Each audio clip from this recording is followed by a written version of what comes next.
Let's go take a look at the Hearne Depot and Railroad Museum here in Hearne, Texas.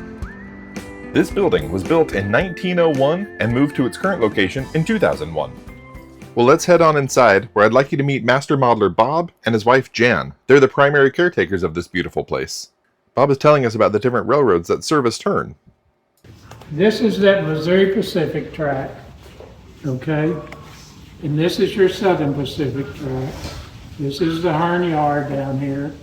Right here is where they cross over each other. And right there is the depot before it was moved. Today, we are right over here. At one point, and early in railroading history and up until the automobile and trucks take over, Hearne had a 10-stall roundhouse. That's right. Because the crews out of Houston would end their work day here, get their steam locomotive service, go back the next day. This is the roundhouse and turntable right here. When you really look at this, there's only 3 stalls left of the roundhouse. You can see where it had been, where the tracks are. It was torn down some in the 1950s, as near as what I can get, information I can get. In this picture, this building right here, it's hard to see because it's dark, but it was about a 60-foot long building with a real high roof, and they could lift up boxcars in there and work on the underneath it. So that employed a crew of men. This employed a crew of men. We had an icing rack that started right here. This was the crossover. Icing rack starts right there and goes all the way off the picture. And so all of those employed crews of men, plus you had the engineers, conductors, the brakemen.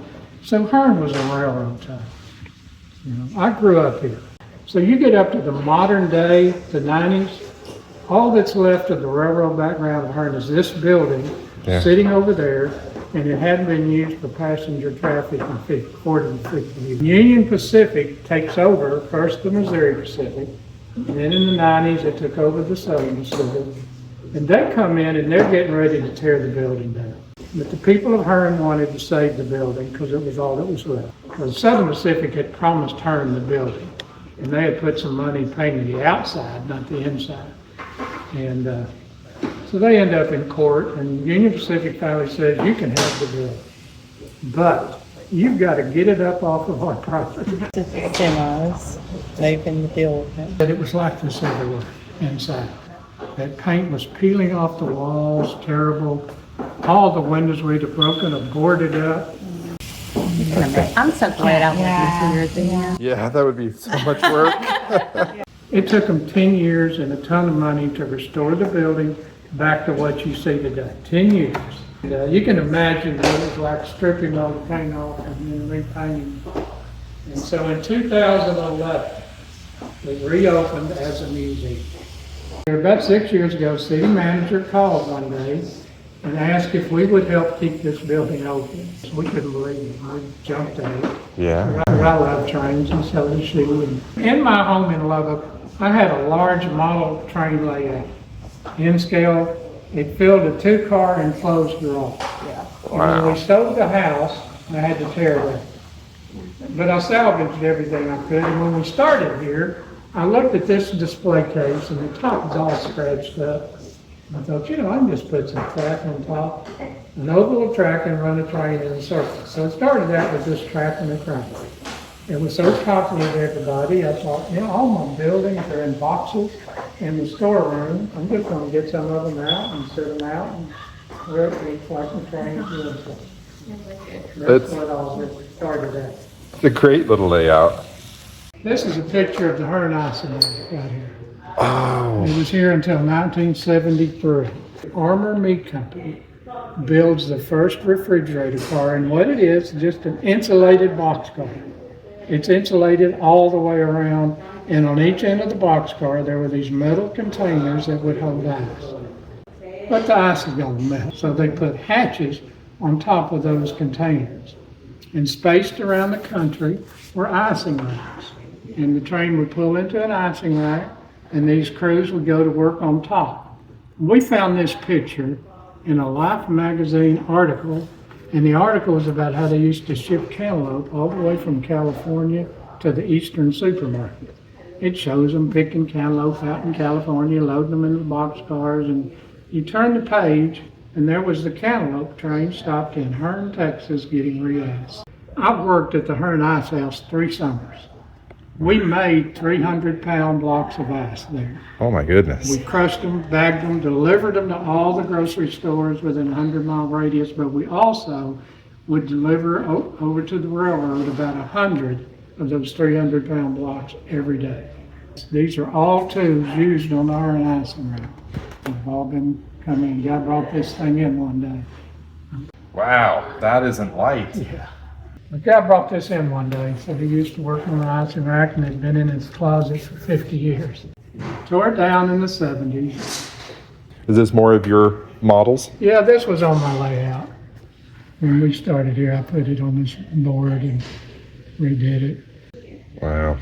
But did you build all this yourself? Yeah, I love building this stuff. That's my therapy. Yeah. Some of them are plastic, some of them are wood. Some of them are actually printed on paper now. Now this in here was built by the new Bromford model. We're working on this area right now. It's going to be an engine servicing area, and there'd just be a bunch of diesels sitting out here.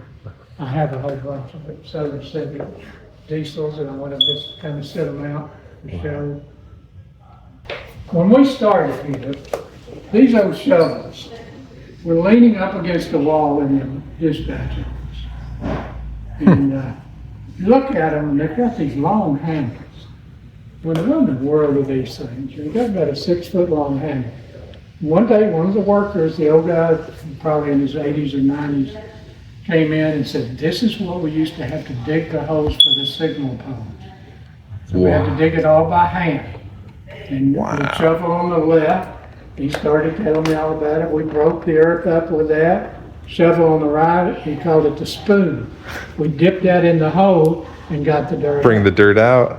And then we would put the pole in. Well, we got it deep because they had to be deep. And I asked him, I said, "Well, what in the world are these 2 pieces?" Oh, those big chunks at the bottom, right? Yeah, and it's got a metal frame on the bottom. And this is as heavy as that other thing. Sure. So these were the tampers. When we put that dirt back in the hole, we had to tamp it all the way up. And so that's what they used before they used all the modern stuff. Shorty was the crossing guard here for about 30 or 40 years. I knew Shorty. We knew we never crossed over the yard tracks until Shorty came out and said it was okay to cross. And we had a little hut there. That's back before all the arms and the bells and the whistles and things. But this is actually Shorty's picture here. I was glad they did this. Shorty lost his arm. He worked in San Antonio first. He lost his arm in a railroad accident, and they offered him a cash settlement, and he said he wanted a job, not as cash. So they sent him to Hearne to be the crossing guard. That's incredible. How long did he work for the railroad? About 40 or 50 years. Goodness. Some of his family, I went to high school with his kids. Some of them are still here, and they have family reunions, and they will all come over a group and talk to Granddad. They restored the building. The only thing they really changed was they added this opening right here. Oh, that one. Yes, this opening was not here. That was a solid wall. When the depot was built in 1901, Texas was still segregated by law. One half of the building was for white people and the other was for black people. So Bob gave my little rail fans a quick rundown on how to operate the layout and then let them run some trains. Here's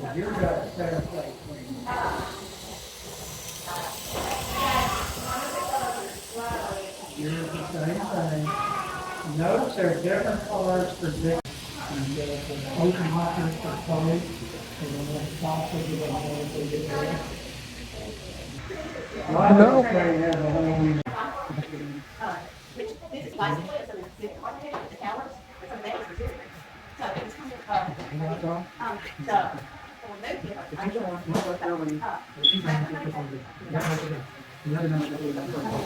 Fixed it.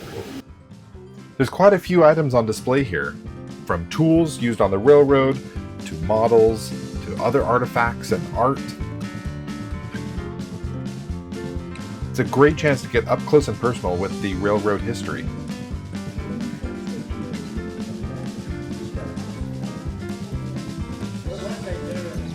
One of the best parts about a museum like this is all of the local stories. Jan is going to tell us about a story about a guy who worked on the phones inside the little concrete phone booths. So guy came in and he said, "Oh, good, you got that." He said, "That was my job, going around." He said they were at all the bridges and trestles. Yeah. And he said, "I had to make sure the batteries worked, because that's how, if there was a problem, they'd get in touch with the railroads." Yeah. And he said, the only problem was that's where all the snakes like to be. You know, because of the cold concrete in the Of course. telephone booths. Open it up and they're full of snakes. And Wouldn't that be awful? that would be. And then this is a telescoping pole. You can see with the wire. Yeah. And that they would send it up and they could pull the line down. Okay. And then they could hook it up to To their test set. their test phone. Okay, so this is weird, but I'm videoing the bathroom. Oh. That's cool.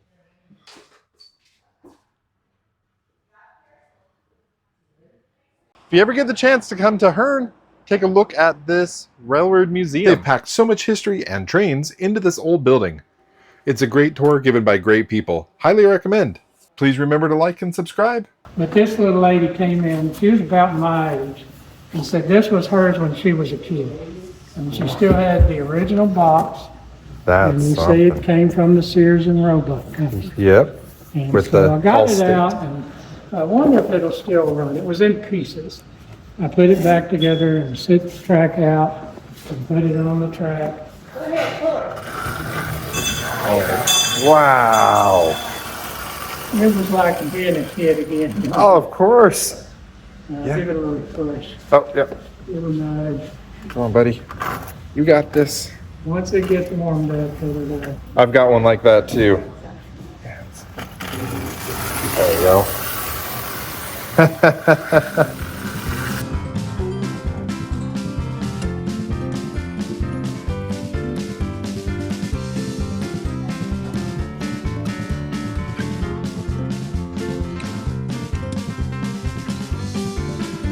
We'll see y'all next time.